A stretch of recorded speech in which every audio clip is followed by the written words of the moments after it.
How to cancel the Depop order. Hello everybody, welcome back to our channel.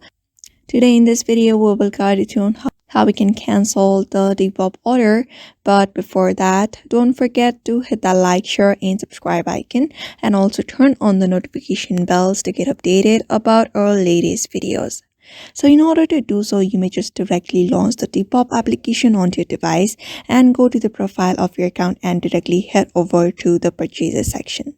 So in order to cancel the order, you need to check the order if it can be canceled or not. So you're just gonna go ahead and find the order that you want to cancel after going to the purchase section, and you're gonna tap message the seller there. After that, you're gonna politely request a cancellation. For example, hi, I would like to cancel this order and please let me know if it's possible and thank you. So after that is done, you're just gonna wait for the seller's response. Like if the seller has agreed to the cancellation, if they're okay with it, then they'll cancel the order and issue a refund. After your refund is confirmed, you should see a refund issued to your original payment method. It may take a few business days for the refund to appear depending upon your bank. So that's how you basically do it. So that's it. So therefore, I hope this video was helpful to you, and thanks for watching, and I'll see you in the next video.